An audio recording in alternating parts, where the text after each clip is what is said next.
Política libro 3, capítulo 5. División de los gobiernos. Siendo cosas idénticas el gobierno y la Constitución, y siendo el gobierno señor supremo de la ciudad, es absolutamente preciso que el señor sea o un solo individuo, o una minoría, o la multitud de los ciudadanos. Cuando el dueño único, o la minoría o la mayoría gobiernan consultando el interés general, la Constitución es pura necesariamente, cuando gobiernan en su propio interés, sea el de uno solo, sea el de la minoría, sea el de la multitud, la Constitución se desvía del camino trazado por su fin, puesto que, una de dos cosas, o los miembros de la asociación no son verdaderamente ciudadanos o lo son, y en este caso deben tener su parte en el provecho común. Cuando la monarquía o gobierno de uno solo tiene por objeto el interés general, se le llama comúnmente reinado. Con la misma condición, al gobierno de la minoría, con tal que no esté limitada a un solo individuo, se le llama aristocracia, y se la denomina así, ya porque el poder está en manos de los hombres de bien, ya porque el poder no tiene otro fin que el mayor bien del Estado y de los asociados. Por último, cuando la mayoría gobierna en bien del interés general, el gobierno recibe como denominación especial la genérica de todos los gobiernos, y se le llama república. Estas diferencias de denominación son muy exactas. Una virtud superior puede ser patrimonio de un individuo o de una minoría, pero una mayoría no puede designársela por ninguna virtud especial, si se exceptúa la virtud guerrera, la cual se manifiesta principalmente en las masas, como lo prueba el que, en el gobierno de la mayoría, la parte más poderosa del Estado es la guerrera, y todos los que tienen armas son en él ciudadanos. Las desviaciones de estos gobiernos son, la tiranía que lo es del reinado, la oligarquía que lo es de la aristocracia, la demagogia que lo es de la república. La tiranía es una monarquía que solo tiene por fin el interés personal del monarca, la oligarquía tiene en cuenta tan solo el interés particular de los ricos, la demagogia, el de los pobres. Ninguno de estos gobiernos piensa en el interés general. Es indispensable que nos detengamos algunos instantes a notar la naturaleza propia de cada uno de estos tres gobiernos, porque la materia ofrece dificultades. Cuando observamos las cosas filosóficamente, y no queremos limitarnos tan solo al hecho práctico, se debe, cualquiera que sea el método que por otra parte se adopte, no omitir ningún detalle ni despreciar ningún pormenor, sino mostrarlos todos en su verdadera luz. La tiranía, como acabo de decir, es el gobierno de uno solo, que reina como señor sobre la asociación política, la oligarquía es el predominio político de los ricos, y la demagogia, por lo contrario, el predominio de los pobres con exclusión de los ricos. Veamos una objeción que se hace a esta última definición. Si la mayoría, dueña del Estado, se compone de ricos, y el gobierno, 98, es de la mayoría, se llama demagogia, y, recíprocamente, si da la casualidad de que los pobres, estando en minoría relativamente a los ricos, sean sin embargo dueños del Estado a causa de la superioridad de sus fuerzas, debiendo el gobierno de la minoría llamarse oligarquía, las definiciones que acabamos de dar son inexactas. No se resuelve esta dificultad mezclando las ideas de riqueza y minoría, y las de miseria y mayoría, reservando el nombre de oligarquía para el gobierno en que los ricos, que están en minoría, ocupen los empleos, y el de la demagogia para el Estado en que los pobres, que están en mayoría, son los señores. ¿Por qué? ¿Cómo clasificar las dos formas de constitución que acabamos de suponer, una en que los ricos forman la mayoría, otra en que los pobres forman la minoría, siendo unos u otros soberanos del Estado, a no ser que hayamos dejado de comprender en nuestra enumeración alguna otra forma política? Pero la razón nos dice sobradamente, que la dominación de la minoría y de la mayoría son cosas completamente accidentales, esta en las oligarquías, aquella en las democracias, porque los ricos constituyen en todas partes la minoría, como los pobres constituyen dondequiera la mayoría. Y así las diferencias indicadas más arriba no existen verdaderamente. Lo que distingue esencialmente la democracia de la oligarquía, es la pobreza y la riqueza, y dondequiera que el poder esté en manos de los ricos, sean mayoría o minoría, es una oligarquía, y dondequiera que esté en las de los pobres, es una demagogia. Pero no es menos cierto, repito, que generalmente los ricos están en minoría, y los pobres en mayoría, la riqueza pertenece a pocos, pero la libertad a todos. Estas son las causas de las disensiones políticas entre ricos y pobres. Veamos ante todo cuáles son los límites que se asignan a la oligarquía y a la demagogia, y lo que se llama derecho en una y en otra. Ambas partes reivindican un cierto derecho, que es muy verdadero. Pero de hecho su justicia no pasa de cierto punto, y no es el derecho absoluto el que establecen ni los unos ni los otros.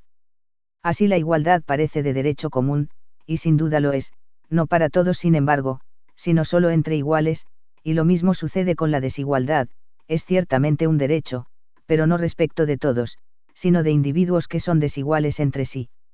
Si se hace abstracción de los individuos, se corre el peligro de formar un juicio erróneo. Lo que sucede en esto es que los jueces son jueces y partes, y ordinariamente es uno mal juez en causa propia. El derecho limitado a algunos, pudiendo aplicarse lo mismo a las cosas que a las personas, como dije en la moral, se concede sin dificultad cuando se trata de la igualdad misma de la cosa, pero no así cuando se trata de las personas a quienes pertenece esta igualdad, y esto, lo repito, nace de que se juzga muy mal cuando es uno interesado en el asunto. Porque unos y otros son expresión de cierta parte del derecho, ya creen que lo son del derecho absoluto, de un lado superiores unos en un punto, en riqueza, por ejemplo, se creen superiores en todo, de otro, iguales otros en un punto, en libertad, por ejemplo, se creen absolutamente iguales. Por ambos lados se olvida lo capital. Si la asociación política solo estuviera formada en vista de la riqueza, la participación de los asociados en el Estado estaría en proporción directa de sus propiedades, y los partidarios de la oligarquía tendrían entonces plenísima razón, porque no sería equitativo que el asociado, que de 100 minas solo ha puesto una, tuviese la misma parte que el que hubiere suministrado el resto, ya se aplique esto a la primera entrega, ya a las adquisiciones sucesivas. Pero la asociación política tiene por fin, no solo la existencia material de todos los asociados, sino también su felicidad y su virtud, de otra manera podría establecerse entre esclavos o entre otros seres que no fueran hombres, los cuales no forman asociación por ser incapaces de felicidad y de libre albedrío. La asociación política no tiene tampoco por único objeto la alianza ofensiva y defensiva entre los individuos, ni sus relaciones mutuas, ni los servicios que pueden recíprocamente hacerse, porque entonces los etruscos y los cartagineses y todos los pueblos unidos mediante tratados de comercio deberían ser considerados como ciudadanos de un solo y mismo Estado, merced a sus convenios sobre las importaciones, sobre la seguridad individual, sobre los casos de una guerra común, aunque cada uno de ellos tiene, no un magistrado común para todas estas relaciones, sino magistrados separados, perfectamente indiferentes en punto a la moralidad de sus aliados respectivos, por injustos y por perversos que puedan ser los comprendidos en estos tratados, y atentos solo a precaver recíprocamente todo daño. Pero como la virtud y la corrupción política son las cosas que principalmente tienen en cuenta los que solo quieren buenas leyes, es claro que la virtud debe ser el primer cuidado de un Estado que merezca verdaderamente este título, y que no lo sea solamente en el nombre. De otra manera, la asociación política vendría a ser a modo de una alianza militar entre pueblos lejanos, distinguiéndose apenas de ella por la unidad de lugar, y la ley entonces sería una mera convención, y no sería, como ha dicho el sofista Licofrón, otra cosa que una garantía de los derechos individuales, sin poder alguno sobre la moralidad y la justicia personales de los ciudadanos. La prueba de esto es bien sencilla. Reúnanse con el pensamiento localidades diversas, y enciérrense dentro de una sola muralla a Megara y Corinto, ciertamente que no por esto se habrá formado con tan vasto recinto una ciudad única, aun suponiendo que todos los en ella encerrados hayan contraído entre sí matrimonio, vínculo que se considera como el más esencial de la asociación civil. O si no, supóngase cierto número de hombres que viven aislados los unos de los otros, pero no tanto, sin embargo, que no puedan estar en comunicación, supóngase que tienen leyes comunes sobre la justicia mutua que deben observar en las relaciones mercantiles, pues que son, unos carpinteros, otros labradores, zapateros, y hasta el número de 10.000, por ejemplo, pues bien, si sus relaciones se limitan a los cambios diarios y a la alianza en caso de guerra, esto no constituirá todavía una ciudad. ¿Y por qué? En verdad no podrá decirse que en este caso los lazos de la sociedad no sean bien fuertes. Lo que sucede es que cuando una asociación es tal que cada uno solo ve el Estado en su propia casa, y la unión es solo una simple liga contra la violencia, no hay ciudad. Si se mira de cerca, las relaciones de la unión no son en este caso más que las que hay entre individuos aislados. Luego evidentemente la ciudad no consiste en la comunidad del domicilio, ni en la garantía de los derechos individuales, ni en las relaciones mercantiles y de cambio. Estas condiciones preliminares son muy indispensables para que la ciudad exista, pero aun suponiéndolas reunidas, la ciudad no existe todavía. La ciudad es la asociación del bienestar y de la virtud, para bien de las familias y de las diversas clases de habitantes, para alcanzar una existencia completa que se basta a sí misma. Sin embargo, no podría alcanzarse este resultado sin la comunidad de domicilio y sin el auxilio de los matrimonios, y esto es lo que ha dado lugar en los estados a las alianzas de familia, a las fratrías, a los sacrificios públicos y a las fiestas en que se reúnen los ciudadanos.